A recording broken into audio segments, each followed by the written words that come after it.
we're back. We're moving into our final conversation for today. This one is absolutely important. We're always looking for new trainings and professional development courses that we can take.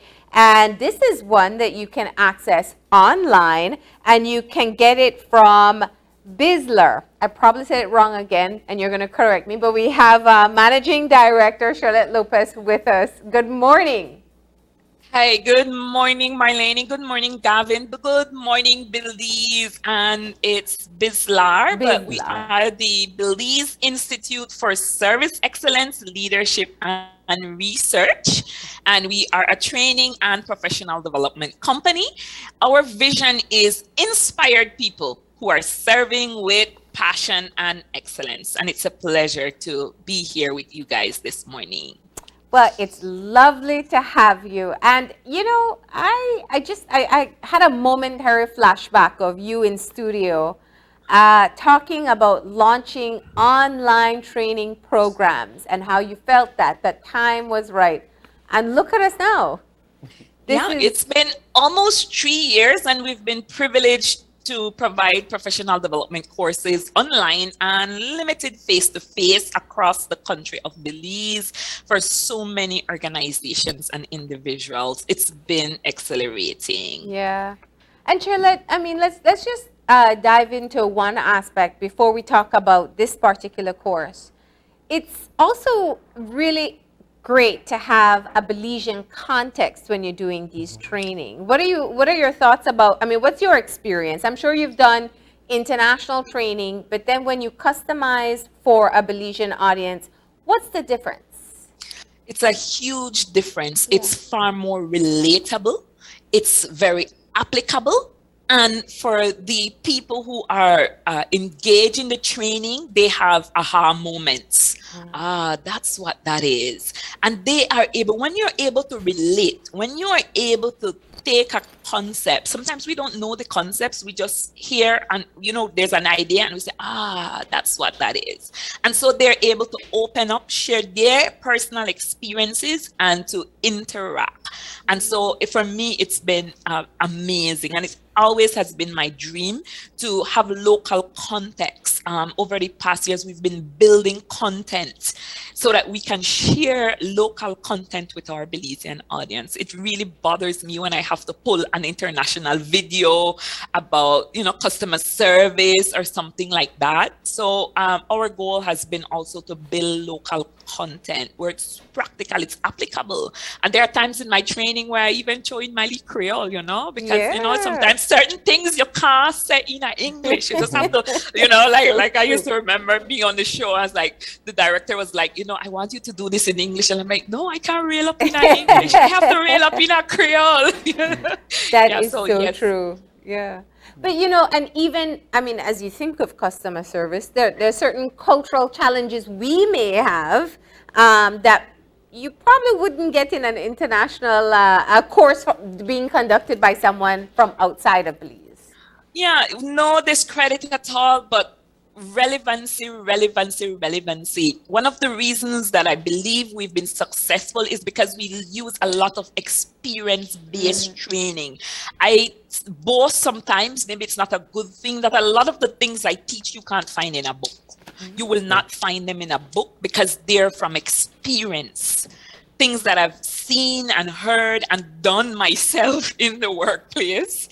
And so, you know, sharing those and people saying, yeah, it's true. That's what we're going through. That's the exact thing we're experiencing. So we're not guessing, you know, it's experience. It's a local reality. And our culture is different. It's different. So yes, you are so right. And I think that's a great segue to jump right into today's topic and talking about this type or the latest program, which is aimed at increase or at improving effective workplace communication. So can you talk a little bit about why you felt, or how this particular program came about and why you felt it was necessary to address this issue? Definitely, Gavin. So we would have many organizations calling and saying, you know, we need a PR training, or we have problems with conflict in the workplace, or, you know, people are just at each other's throat. They're not seeing eye to eye. They're not getting along.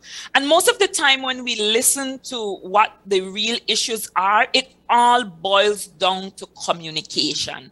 Communication, communication, communication. And what we've found, with few exceptions, is that people are not communicating. They're not deliberately communicating. I like to say that we start talking maybe before we were one, and we never stop talking, and we call that communication.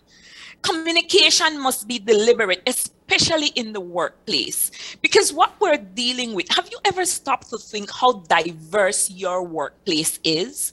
It's very diverse. And so here we have people from all walks of life, all background, different values and beliefs coming together, and we expect that miraculously they will all just get along. It doesn't work that way. We have to be deliberate in crafting the type of culture we want, and this starts with communication in the workplace. Right. I love that, and I want to find out, has this been kind of a sought after course that you've been offering?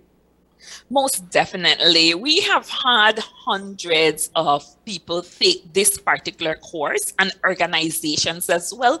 In fact, even when I do the customer service training, I include aspects of communication. If I do conflict, I include aspects of communication, because it's key. It's key. At the end of the day, we find that if you can communicate, if you can learn just some of the basic communication skills, and not just communicate, but think about communication, you will be far better off as an individual and as an organization. Too many organizations are not doing it. We have problems that we do not need to have in organizations because we've not created that space for effective communication to take place.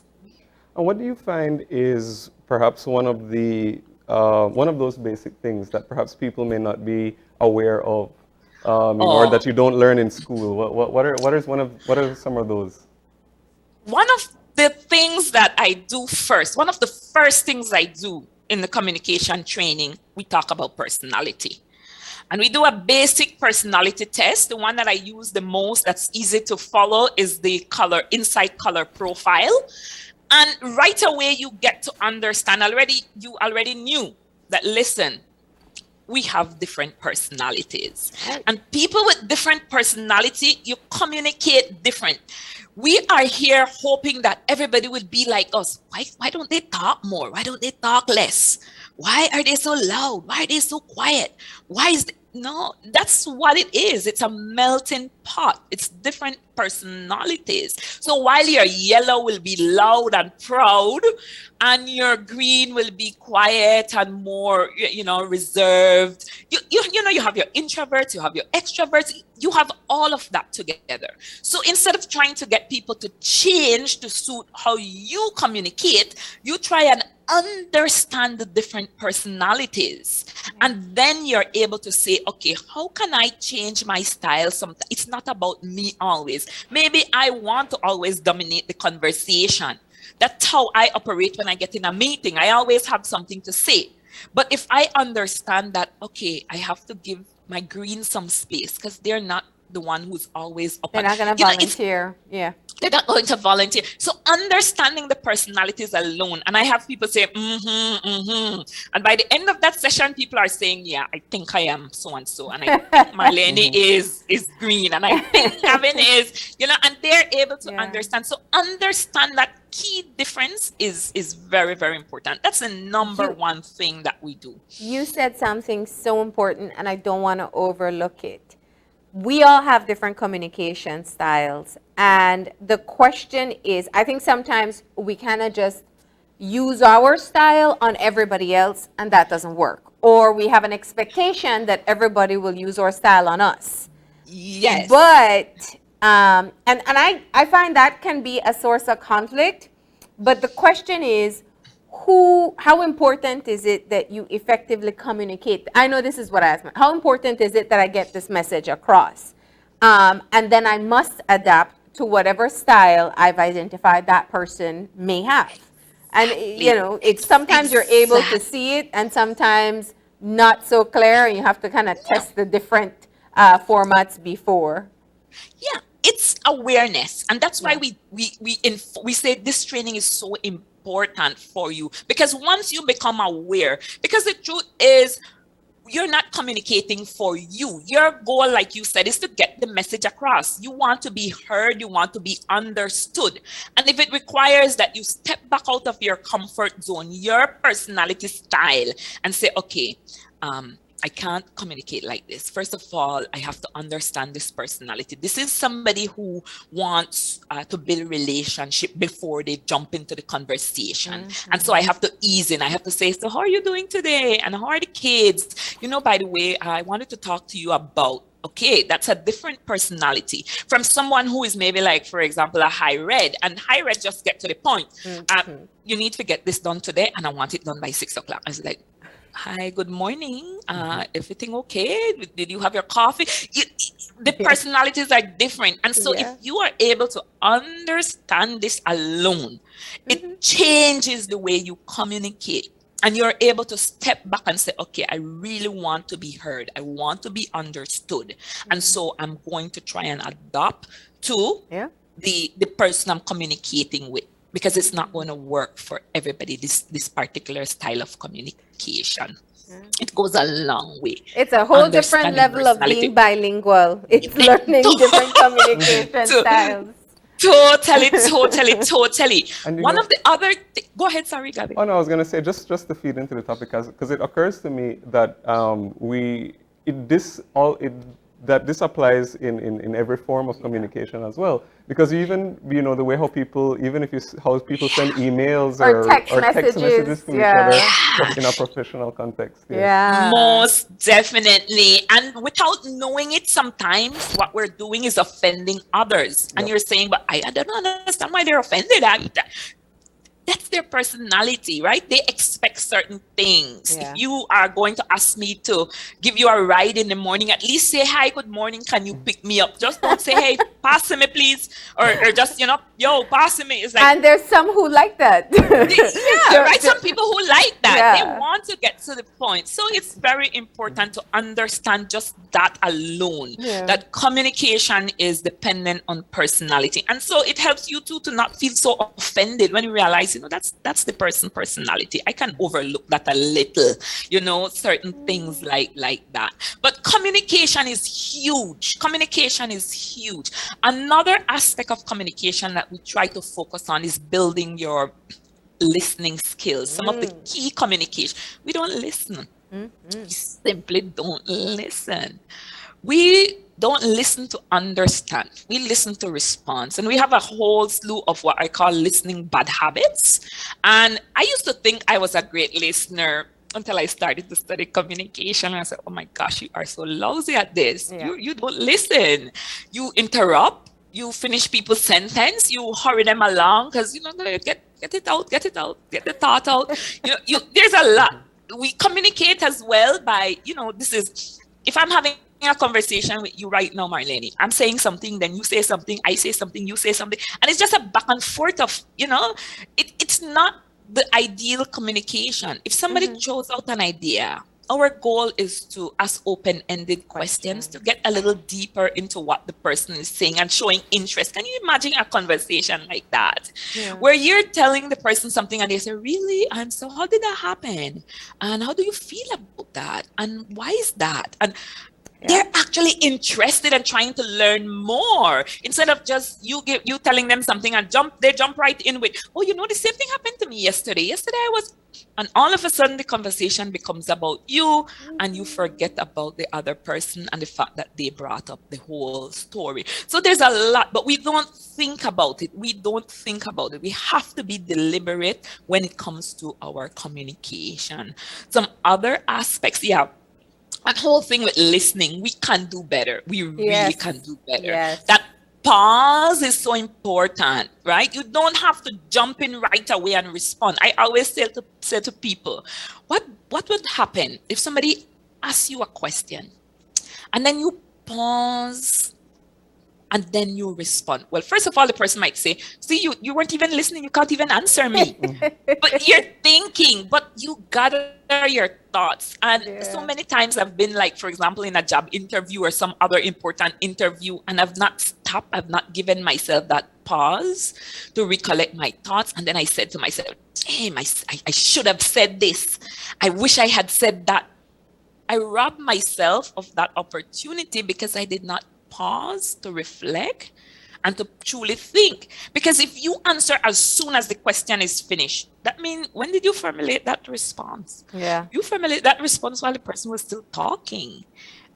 And you did not hear the whole thing. You did not process the information. You just responded like, you know, a snap.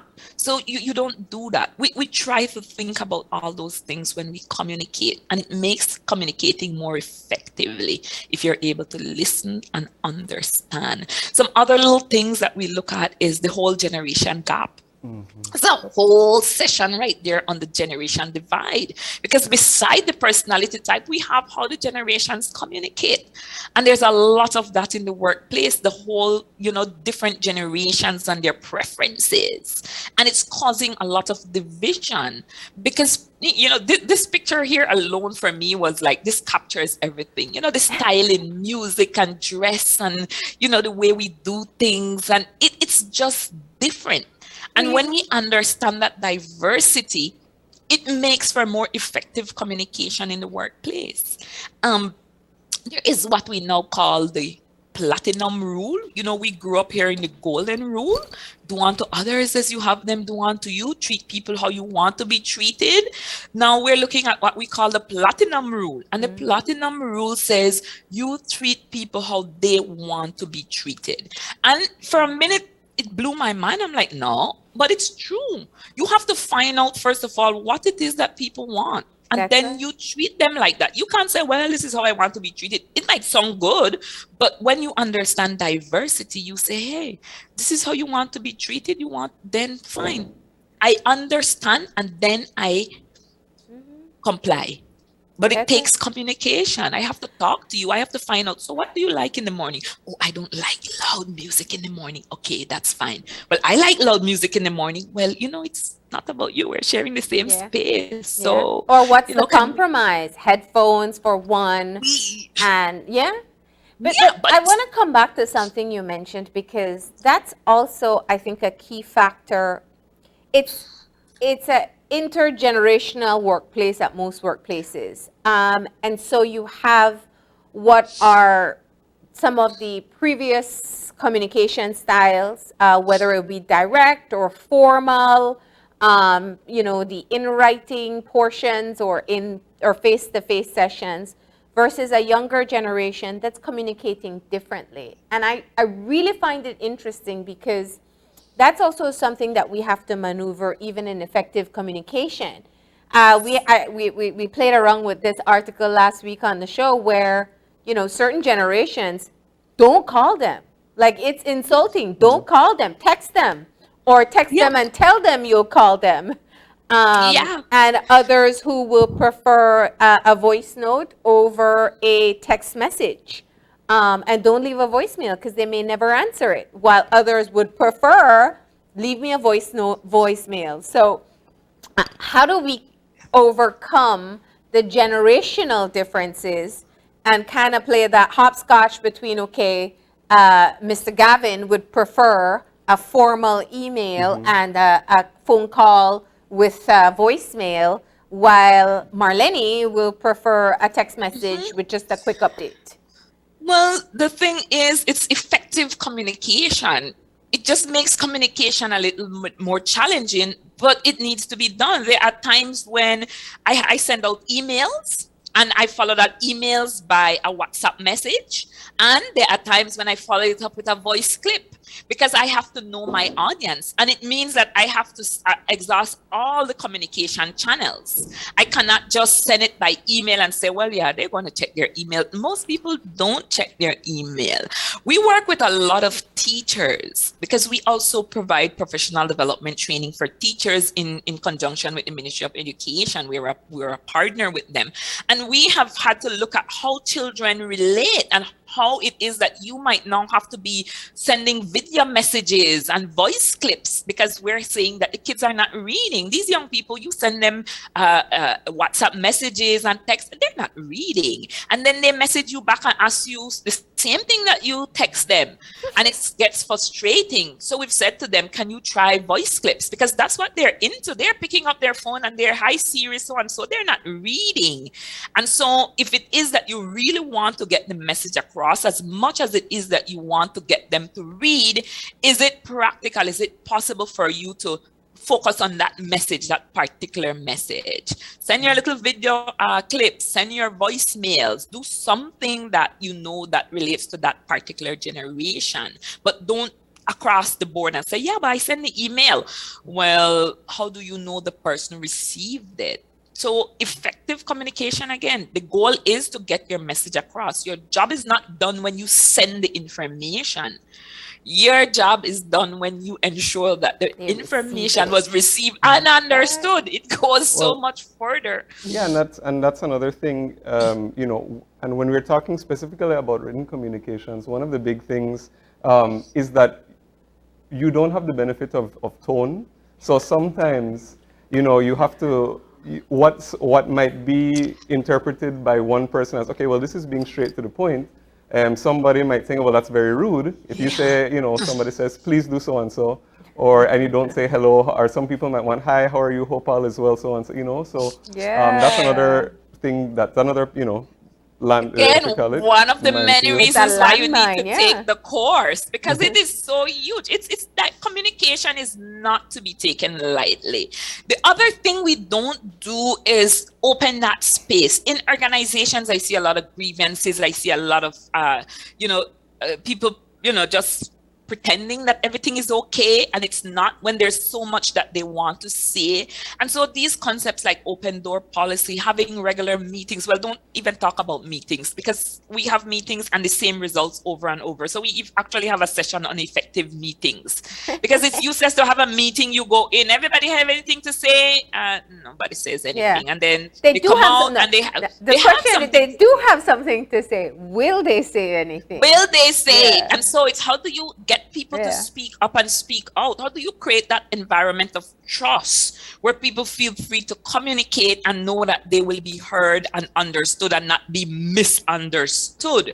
So our communication training is loaded, and it's something that we encourage participants to do. We have one coming up in February, but outside of that, organizations call us and we schedule a special training just for them. And we like when organizations do it together, because it gives them that opportunity to actually communicate. So those are some of the things we look at, including maybe unconscious biases, because we have a lot of biases that we're not aware of, and we want to unearth those. So our training is highly recommended. Organizations have seen the benefit of it, as well as individuals, and we think that it's something that it's affordable, it's accessible. All right. So where do people sign up? Okay, so we have, you can contact us at 670-9564. Our email address is also there. We have a Facebook page, the Belize Institute for Service Excellence, and you can definitely go to our Facebook page. There's a link for registration. For the teachers, the course is available on the Teacher Learning Institute, and you can look it up and definitely get registered. But please get in touch with us. 670-9564 is our contact number, and we will be happy to provide you with further information on our training. As I said in the beginning, our goal is definitely improving communication in the workplace and improving a passion for service excellence. All right. Well, thank you so much for telling. That's a great teaser right there. So I do hope that people will take advantage of the courses, and also as we started the conversation, I think the Belizean context matters, especially when we're talking about communication and communication style. So best of luck, and I hope people take advantage. Oh, most certainly. Thank you so Yeah. much for the opportunity, and we look forward to communicating with you some more. Yes. Have a great day. You too. All right. And with that, we are going to go ahead and take a break. And Gavin, you'll communicate to us what's trending, right? Yep, definitely. So Trending Talks Tuesdays is coming up after the break, so please stay tuned.